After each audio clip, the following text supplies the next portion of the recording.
धनंजय मुंडे मंत्री महोदय यांचा राजीनामा घेतलेला आहे। हा राजीनामा स्वीकारल्याची बातमी आलेली आहे, पण आपल्या सर्वांना माहिती आहे फक्त काय तर राजीनामा स्वीकारून चालणार नाही। खरं तर हे सरकारच बरखास्त झालं पाहिजे। आपल्या सर्वांच्या माध्यमातून आम्हाला सर्वांना कळत आहे की धनंजय मुंडे मंत्री महोदय यांचा राजीनामा घेतलेला आहे। हा राजीनामा स्वीकारल्याची बातमी आलेली आहे, पण आपल्या सर्वांना माहिती आहे फक्त काय तर राजीनामा स्वीकारून चालणार नाही। खरं तर हे सरकारच बरखास्त झालं पाहिजे। एकंदर महाराष्ट्र असेल, संपूर्ण महाराष्ट्रात कायदा सुव्यवस्थेची परिस्थिती आपण पाहतात। कुठे लहान मुलींवर अत्याचार, कुठे महिलांवर रेप होतो, मग तिथे गृहराज्यमंत्री बोलतात की हे सगळं शांततेत पार पडलं आणि म्हणून काही ऍक्शन करू शकत नाही। बसमध्ये एखादा रेप होतो आणि मंत्री सांगतात आता आम्ही अवेअरनेस आणि अलर्टनेसचे कॅम्पेन वाढवायचा प्रयत्न करतोय। तसंच संतोष देशमुख प्रकरणी आपल्याला आठवत असेल, साधारणपणे डिसेंबरपासून हा विषय सुरू आहे।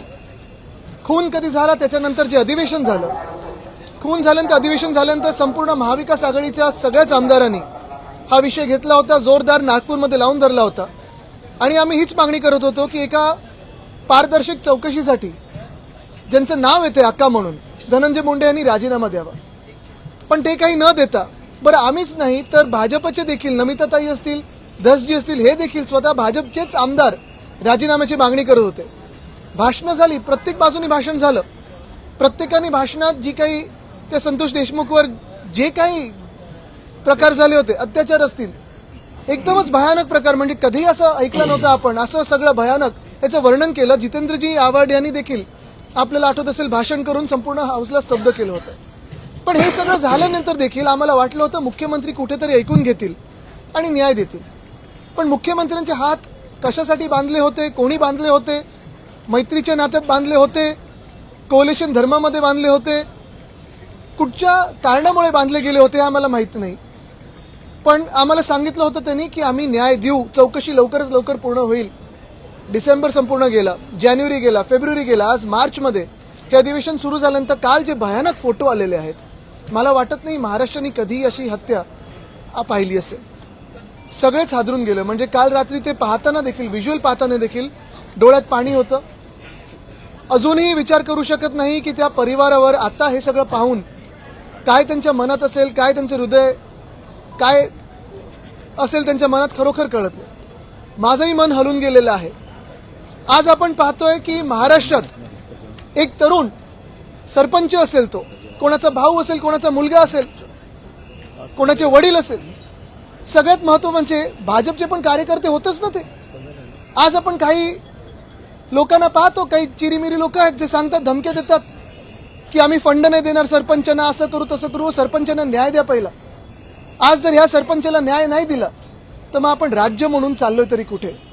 भाजपची एक टॅगलाईन होती, महाराष्ट्र तर थांबणार नाही, पण हा महाराष्ट्र ज्याच्यात गुन्हेगारी सुरू आहे तो थांबलाच पाहिजे, थांबवलाच गेला पाहिजे। आणि म्हणून आमची सर्वांची मागणी हीच आहे की फक्त एका मंत्र्याचा राजीनामा नाही, त्याच्यावर कारवाई तर झालीच पाहिजे, सुधारित चार्जशीट आलीच पाहिजे। कारण काल अजून एक बातमी कानावरती, ते मुख्यमंत्री स्वतः एका लाल गाडीत बसून उपमुख्यमंत्री महोदयांच्या घरी गेलेले आहेत, अजितदादांच्या घरी गेलेत आणि बैठक झाली की आता राजीनामा स्वीकार करायचा की नाही करायचा, राजीनामा द्यायचा की नाही द्यायचा। खरं तर मुख्यमंत्र्यांना बोलून घ्यायला पाहिजे होतं, राजीनामा मागून घ्यायला पाहिजे होता, हकालपट्टी केली पाहिजे होती। पण आता इथे थांबून चालणार नाही। आपण पाहतोय बीडमध्ये तर कितीतरी हत्या होतच आहेत, पण संपूर्ण महाराष्ट्राची परिस्थिती पाहून हे सरकारच बरखास्त झालं पाहिजे, नाहीतर महाराष्ट्राला न्याय मिळणार की नाही अशी आज परिस्थिती आली।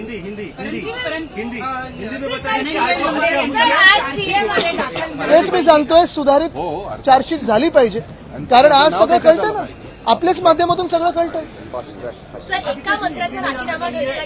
मी अजूनही तुम्हाला अजून एक सांगतो, जे कोणी त्या फोटोमध्ये आहेत, ज्यांनी कोणी खून केला आहे, माझी तर मागणी आहे, मला माहित नाही इतर सगळे सहमत आहेत की नाही, पण माझी मागणी ही आहे की त्या लोकांना भर चौकात फाशी दिली पाहिजे, एक उदाहरण झालं पाहिजे।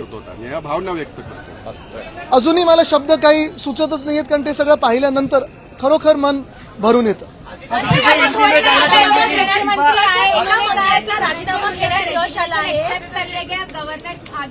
सिर्फ रेजिग्नेशन से बात बनती नहीं है, ये सरकार बर्खास्त होना चाहिए। क्योंकि अगर आप देखें तो महाराष्ट्र में पिछले कई सालों में, 2.5-3 सालों में जो कायदा सुव्यवस्था, कानून की परिस्थिति बनी है, बहुत ही खराब है, बहुत ही भयानक है। कभी कोई बस में रेप होता है और राज्य के गृह मंत्री कहते हैं कि ये सब शांत थी वो महिला, तो इसलिए कुछ हो सका नहीं, कुछ एक्शन हो सकी नहीं। कैसी बात है, कैसा नया है, कैसा कानून है? अगर कोई एक्शन अभी आज ना ले, पूरी सरकार बर्खास्त ना हो, तो ये महाराष्ट्र में कौन इन्वेस्टमेंट के लिए आने वाला है, कौन रहने वाला है, कौन सी महिला या कौन सा पुरुष सुरक्षित है, ये हम सारे नागरिकों का विषय है, ये सिर्फ एक व्यक्ती की बात नाही। महायुती सरकारमधल्या पहिल्या मंत्र्याचा अशा पद्धतीनं राजीनामा बघा, आम्ही भाजपसारखे नाही होत की आता एक विकेट पडली, दुसरी विकेट पडली। आम्ही जे मागत आहोत ते सत्य गोष्टीवर मागत आहोत, जे फोटोज आले आहेत, ज्या काही परिस्थिती उद्भवलेल्या आहेत पूर्ण महाराष्ट्रामध्ये, त्याच्यावर राजीनामा मागत आहोत। कोकाटेंचा देखील राजीनामा आम्ही कशासाठी मागत आहोत, तर त्यांच्यावर कन्व्हिक्शन झालेलं आहे, कुठेही कन्व्हिक्शनवर स्टे नाहीये। आणि मग जो कायदा तुम्ही एका खासदाराला लावता, जो कायदा तुम्ही इकडच्या एका आमदाराला लावता, मी मुद्दामून नावं घेत नाही कारण परत त्याच्यात पक्षपात येईल, तोच कायदा त्यांना मंत्री म्हणून लागू झाला पाहिजे ना। सर, क्या मिनिस्टर का रेजिग्नेशन काफी है, आगे भी मैं यही कहता हूं कि एक रेजिग्नेशन से कुछ होने वाला नहीं है। चार्जशीट अमेंड होनी चाहिए, इम्प्रोवाइज चार्जशीट आनी चाहिए, फास्ट ट्रैक कोर्ट में ये सारा मामला होना चाहिए। और सबसे अहम बात यही है कि जो भी उस फोटो में है, जिन्होंने अत्याचार किए हैं, जिन्होंने ये मर्डर किए, उसे पब्लिकली हँग किया चाहिए। राजीनामा दिलाय तर राष्ट्रवादीचे नेते बोलतात की आम्ही नैतिकतेच्या बघा, निर्लज्जपणा 4 महिने होता, त्याच्यानंतर नैतिकता सुचते। निर्लज्जपणा बोलतात, त्याला नैतिकता बोलत नाही। नैतिकता नाहीच ती.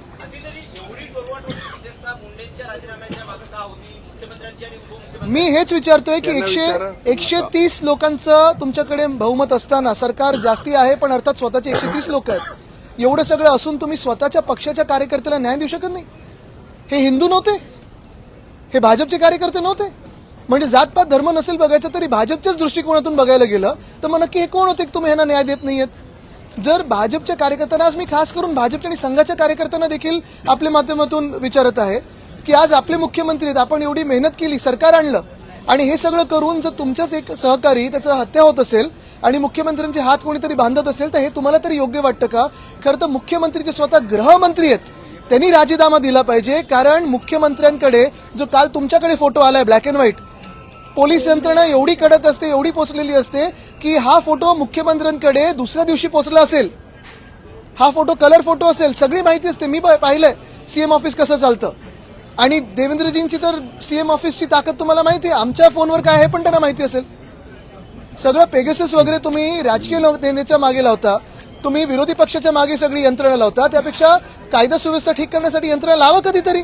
आणि म्हणून माझी मागणी ही आहे की देवेंद्र फडणवीसजींनी मुख्यमंत्री आणि गृहमंत्री म्हणून राजीनामा दिला पाहिजे। मला वाटतं सगळं सहमत असतील। गृहमंत्री म्हणून हे देवेंद्र फडणवीसांचं की इतक्या आधी यायला हव्या होत्या त्या गोष्टी आता समोर आलेल्या आहेत किंवा आणलेल्या बघा, आता आपल्याला एक एक गोष्टी कळायला लागल्यात ना, गेल्या 2-3 महिन्यात किती घटना झाल्यात, आणि मग त्यांचे जे राज्यमंत्री आहेत त्यांचे तुम्ही स्टेटमेंट पाहिलेले आहेत। एवढा भयानक प्रकार महाराष्ट्रात कधीही झाला नव्हता, आणि म्हणून मी पुन्हा एकदा सांगेन, जर हे थांबवायचं असेल तर हे सरकार बरखास्त झालं पाहिजे। सर